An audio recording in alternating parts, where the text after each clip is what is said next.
Enertalk, une série audio présentée par Enerplan, le syndicat des professionnels de l'énergie solaire, en collaboration avec le salon Bipositive.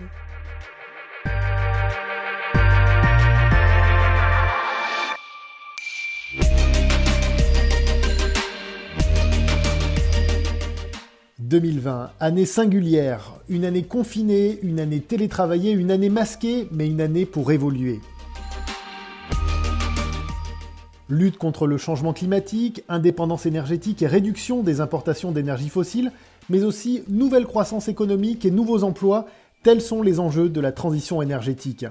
À travers leur engagement, la richesse et la diversité de leurs innovations et leurs projets, les professionnels de l'énergie solaire sont en pointe dans ce mouvement. À l'occasion de la 3e université de l'autoconsommation photovoltaïque qui se déroule cette année les 10 et 11 septembre, selon un concept unique, 100% en ligne, 100% gratuit pour les participants, nous sommes allés à la rencontre d'expériences d'autoconsommation très inspirantes. Enertalk, une série audio présentée par Enerplan en collaboration avec Bipositive, le salon professionnel de la transition énergétique des bâtiments et des territoires à Lyon, du 2 au 4 mars 2021. Dans ce premier épisode, nous vous emmenons en Charente-Maritime, à La Rochelle, lieu où prend corps le projet Atlantec.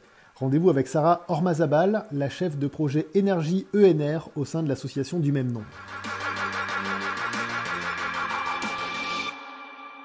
Bonjour Sarah Ormazabal. Bonjour.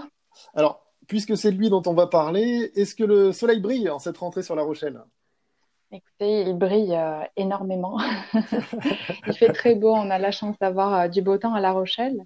Alors, pour la petite anecdote, les Rochelais ont toujours l'impression que c'est une des villes les plus ensoleillées de France. Quand on regarde les statistiques de rayonnement, ce n'est pas tout à fait vrai pour nos panneaux photovoltaïques, mais il fait quand même très beau. Bon, en tout cas, présentez-nous ce projet Atlantec. Alors, c'est un véritable laboratoire à ciel ouvert qui intègre de l'autoconsommation collective, la distribution d'hydrogène, le développement de nouveaux modèles de mobilité, mais surtout, ce qu'il faut dire, c'est que c'est un vrai quartier où il est prévu de vivre et de travailler. Tout à fait. L'objectif du quartier Atlantec, c'est d'être un quartier bas carbone, urbain. Donc, on est vraiment à proximité de La Rochelle, sur la commune de Lagore. On a effectivement vocation à accueillir à la fois des entreprises industrielles en zone d'activité ou du tertiaire, des établissements d'enseignement, centres de formation des apprentis, une école d'ingénieurs, et puis à accueillir des habitants sur le quartier, en s'adressant à tous les piliers du bas carbone, donc à la fois avoir des bâtiments performants, avoir des solutions de mobilité efficaces, de la biodiversité également, essayer de recycler les matériaux et puis effectivement une politique énergétique, des choix énergétiques particuliers. Oui, c'est ça s'étend sur un espace très large, je crois 27 hectares. C'est ça, tout à fait. Ouais, quelle a été la genèse de ce projet ? Comment vous avez travaillé ? Quelles étaient les ambitions ? En fait, il s'agissait d'un terrain militaire à l'origine.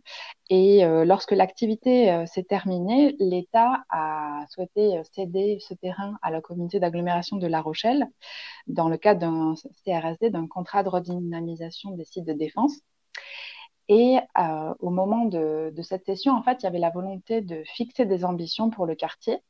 Donc, un certain nombre d'acteurs se sont regroupés, la communauté d'agglomération de La Rochelle, mais aussi la région Nouvelle-Aquitaine, le département de Charente-Maritime, la Fédération française du bâtiment, la CCI et la Chambre des métiers de l'artisanat, la commune de Lagore sur laquelle on est implanté, et puis l'université. Ils ont défini ensemble une ambition pour ce quartier, donc d'en faire un quartier bas carbone, avec le souhait d'avoir un développement économique sur cette zone qui était quasiment déserte et à proximité de la ville. Donc, la création de l'association Atlantec s'est faite pour pouvoir justement garantir d'atteindre les objectifs ambitieux qui avaient été fixés pour ce projet. Ouais, finalement, vous êtes parti d'une feuille blanche pour créer tout ce projet. C'est aussi ça la singularité ? Tout à fait. Il y a eu une réhabilitation de bâtiment puisqu'il y avait une ancienne halle militaire sur le quartier. Donc, ça a été réhabilité dans un bâtiment qui s'appelle le Labintec, qui a fait l'objet vraiment d'un accompagnement de l'ADEME pour avoir une réhabilitation exemplaire. Mais en dehors de ce bâtiment-là, on est effectivement sur de la construction neuve. Ouais, quand on parle de production énergétique et d'autoconsommation, finalement, souvent on parle d'un bâtiment.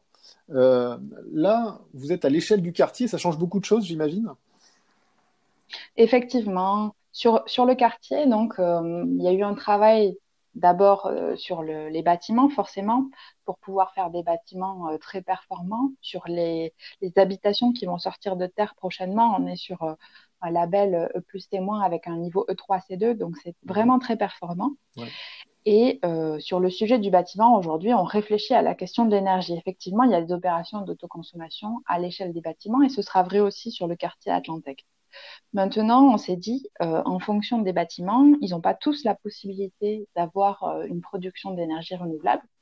Et on a envie pourtant que tous les usagers du quartier puissent avoir une énergie renouvelable et locale. C'est comme ça qu'on a réfléchi à un projet de gestion intégrée de l'énergie sur le quartier avec des systèmes de production qui allaient pouvoir bénéficier à l'ensemble des usagers du quartier. Et aujourd'hui, effectivement, le cadre dans lequel ça se fait, c'est l'autoconsommation collective étendue. Du coup, comment vous avez fait pour évaluer le potentiel énergétique pour l'ensemble d'un quartier? C'est certainement complexe. Alors, on a regardé en termes de potentiel de production ce qui existait sur le quartier. Il y a eu plusieurs itérations sur le projet, en essayant à la fois d'utiliser les espaces de parking en faisant des ombrières de parking photovoltaïques et puis d'utiliser les toitures de bâtiments. On travaille encore aujourd'hui sur une hypothèse de parc au sol également, puisqu'on a des prix de sortie du kilowattheure qui sont intéressants. Et puis, en ce qui concerne les consommations, eh ben, effectivement, au fur et à mesure que des bâtiments se construisent sur le quartier, on a des informations sur leur consommation. Et puis, en fonction des projets, aujourd'hui, on a des idées assez précises pour se projeter en fonction des typologies du bâtiment tertiaire ou du bâtiment d'habitation sur ce que vont être les consommations de ces bâtiments. Justement, quand on crée une boucle énergétique comme vous le faites, comment on s'assure derrière que l'offre soit attractive par rapport au circuit traditionnel pour que les consommateurs, les usagers, les habitants demain se saisissent et du coup saisissent du coup cette offre? Comment les convaincre? Alors aujourd'hui, c'est clairement l'enjeu d'un projet Hmm. d'autoconsommation collective étendue, c'est de réussir à avoir une offre du kilowattheure qui soit compétitive et qui soit attractive.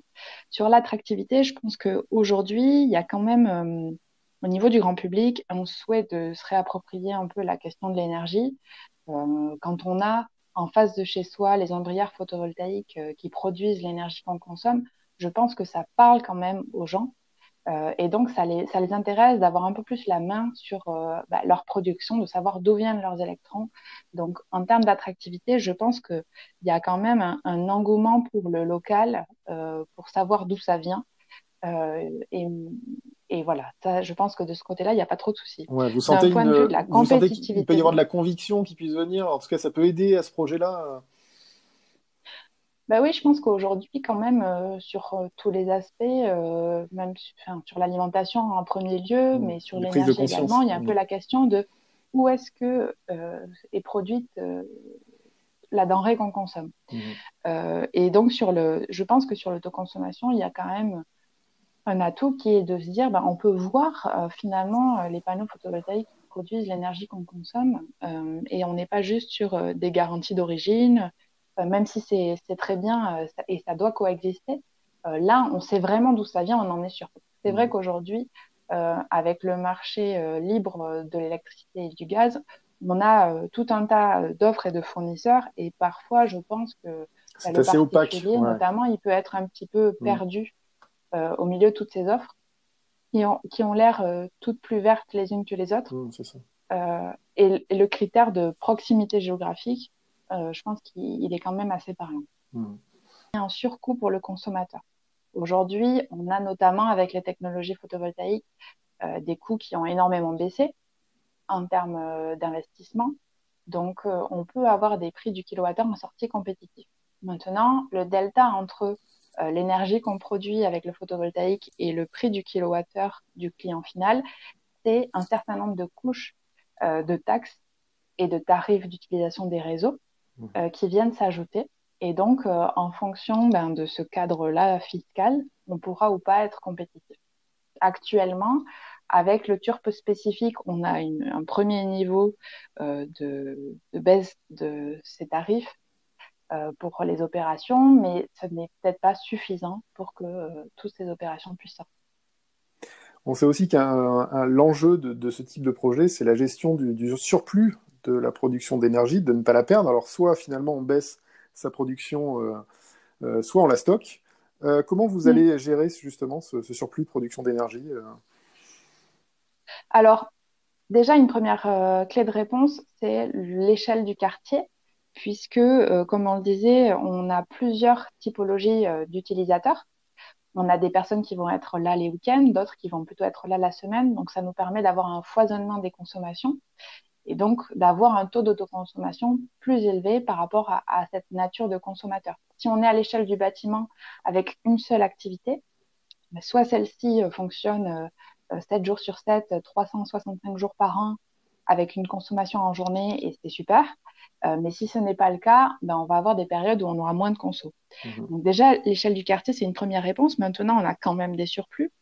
Sur le quartier Atlantek, le choix qui a été fait, c'est d'utiliser un électrolyseur pour pouvoir produire de l'hydrogène avec ces surplus, puisque l'hydrogène se stocke facilement, contrairement à l'électricité, et de mettre en place des applications de mobilité décarbonées qui vont fonctionner avec cet hydrogène.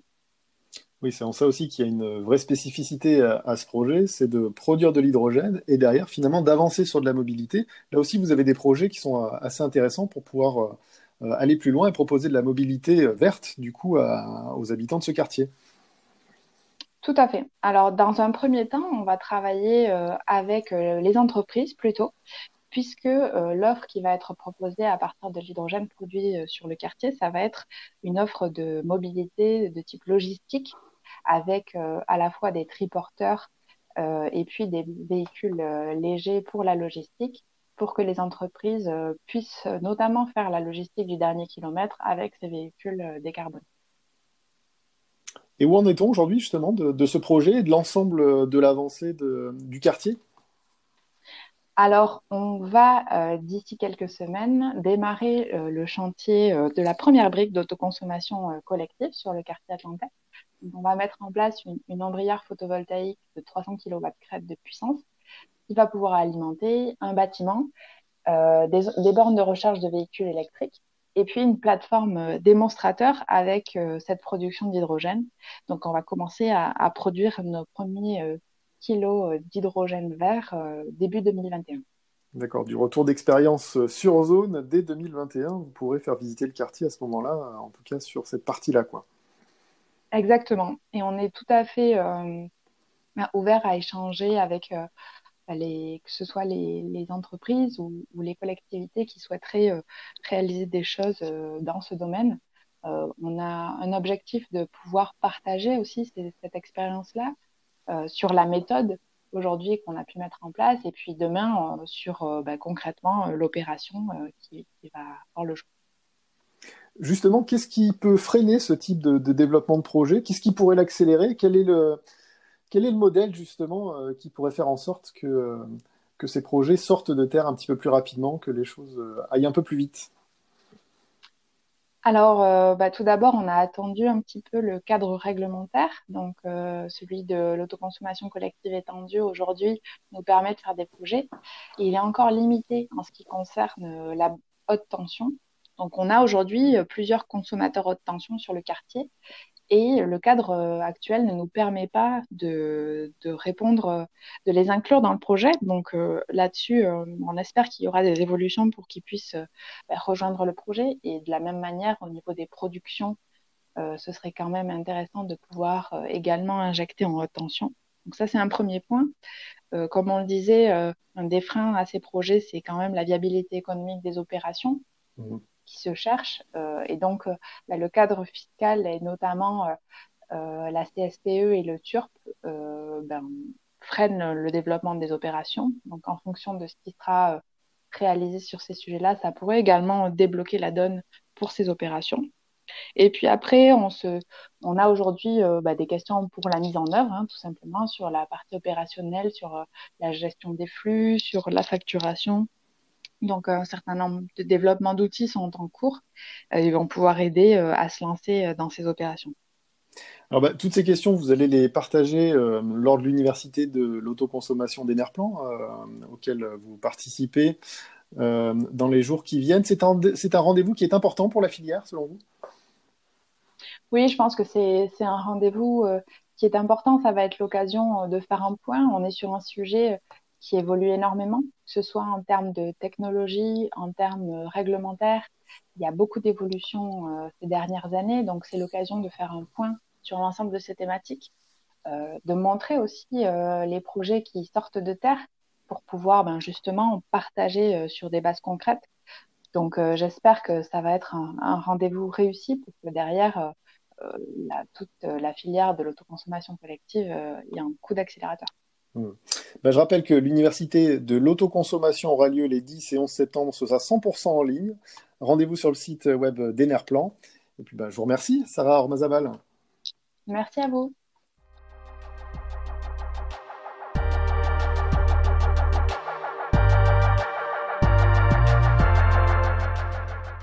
Enertalk, une série audio à l'occasion de la 3e université d'été de l'autoconsommation organisée par Enerplan.